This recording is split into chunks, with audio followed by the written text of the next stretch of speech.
Dear students, so I hope that the previous concepts are clear to you now. Now let us move ahead and try to understand the conditions affecting the formation of solution. So what are the conditions that affect the conditions affecting the formation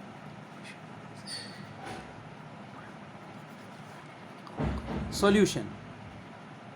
Okay, you will understand inshallah what do I mean by this statement. So there are four conditions which affect the formation of solution.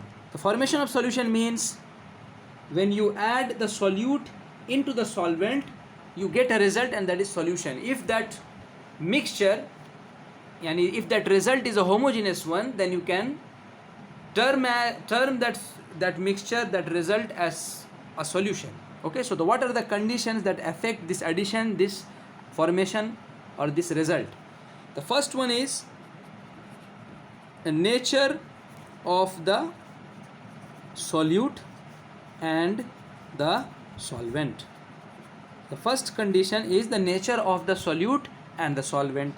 The second condition is stirring. The second condition is stirring or shaking. Second condition is stirring or shaking. The third condition is heating. And the fourth condition is size of solute particles. Size of solute particles. Now let us try to understand these conditions one by one. Okay, so the first one is nature of solute and the solvent. What do I mean by this? I mean that the formation of the solution completely depends upon what kind of solute and what kind of solvent we are taking to get the result, to get the solution. Completely depends upon the nature of the solute.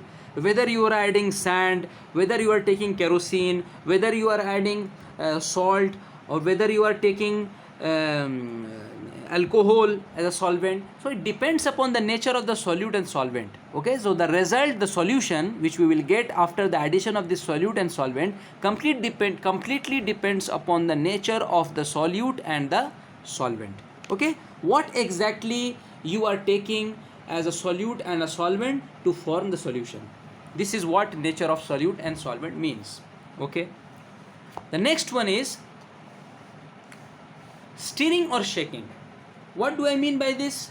I mean that if you take some amount of water in this bottle and you pour 2 teaspoons of salt into this, okay, and if you shake the bottle like this, okay,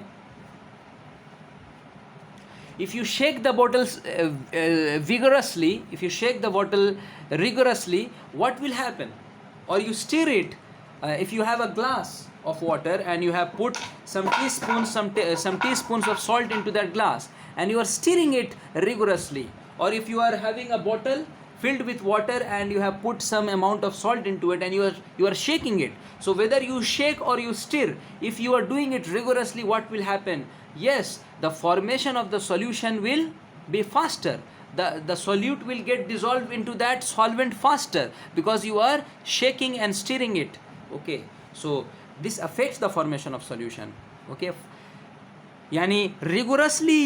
more rigorous your shaking or stirring is, faster is the formation of the solution. Okay, the third one is heating. So my dear students, if I took a glass of water,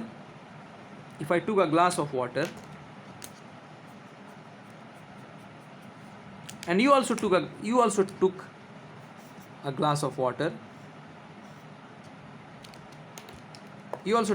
of water, you can do this experiment, but take help of your elders. Okay, I am adding salt into it and I'm stirring it.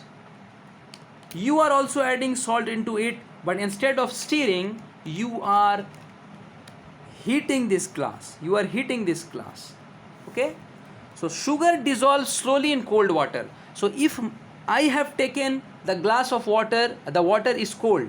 You are just heating that glass of water. So when the water is heated, it is found that sugar dissolve faster. Yes. So when we heat the solution, when we heat this this sample, what will happen? The salt or the sugar, whether you take salt or sugar, it will get dissolved into water fast.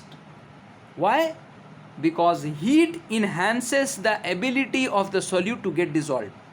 Heat enhances the capability of the solute to get dissolved into the solvent faster. Okay, that is the reason why if you heat, you will get the solution ready for you before it is required. You will consume less amount of time. Okay, hope it is clear to you. Then the next point is size of the solute particles. Okay, this is very important. Size of the solute particles. For understanding this, the more finely divided a solute is, the faster is the rate at which it dissolves. For example, sugar powder dissolves faster in water than crystal of sugar. Okay, what do I mean by this? I mean that size of the solute particles. So if you took a glass of water, and you are adding this glass of water with powdered sugar, finely crushed powdered sugar into this, okay? And I have taken a glass of water,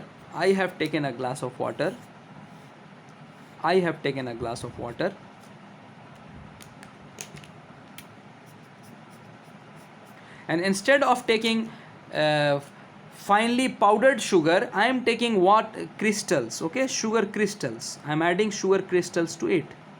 So I need to work hard a little bit more than you, because the size of the solute particles in your case is much smaller than the size of the solute particles in my case. So I have to stir this, or I have to heat this, or I have to shake this to get the sugar dissolved into water completely. So it will take some endeavor. Okay, I have to put some endeavor, and it will take some time. Whereas in your case, you have finely divided solute particles. They are very small in size, so they will get dissolved into water completely.